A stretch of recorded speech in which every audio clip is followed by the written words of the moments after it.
Malgré sa très bonne réputation sur Alderaan, Bail Organa connut une ascension assez mouvementée.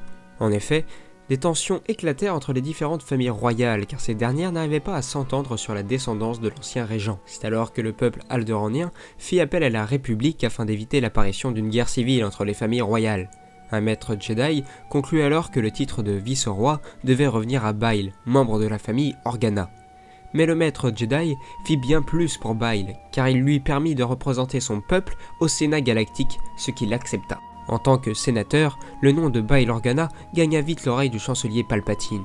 Il parvint également à établir des relations politiques avec d'autres sénateurs comme Garm Bel Iblis, sénateur de Corellia, Padmé Amidala, sénatrice de Naboo, ou bien encore Mon Mothma, sénatrice de Chandrila, avec qui il entretint une très bonne amitié.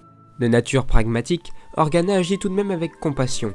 D'un grand humanisme, il défendit la cause des réfugiés fuyant leur planète, voulant permettre à ces derniers d'avoir une vie normale. Il minimisa donc les trop grandes restrictions d'immigration sur Alderaan qu'il transforma en zone d'accueil aux réfugiés. Mais la vision qu'il se fit de la vie politique au Sénat galactique était de fait complètement erronée, car en effet il découvrit que la cupidité, la soif de pouvoir, d'influence et la corruption de certains sénateurs l'emportaient sur les valeurs morales et essentielles de la République, ce qu'il ne pouvait accepter. Ayant intégré le comité royaliste, parti politique modéré au Sénat, Bail lutta pour la stabilité au sein de la République, particulièrement lors de la crise de Naboo en faisant partie des partisans soutenant la sénatrice Amidala. Il refusa la création d'une armée républicaine, car en effet la création d'une armée était une idée récurrente au Sénat, car cette dernière avait déjà été évoquée lors de la crise de Stark. Padmé Amidala et Bail Organa défendirent donc la thèse selon laquelle la création d'une armée pourrait être prise comme une provocation par les séparatistes et ne pourrait conduire qu'au conflit. Malgré leur prise de position contre cette idée, Palpatine obtint les pleins pouvoirs et ordonna la création de cette grande armée de la République. C'est donc avec dégoût qu'il assista au départ de milliers de clones pour les systèmes séparatistes. Par la suite, Bail eut pour mission de se rendre sur Zigula avec le maître Jedi Obi-Wan Kenobi. C'est ainsi qu'une grande amitié et une grande confiance naquirent entre les deux individus.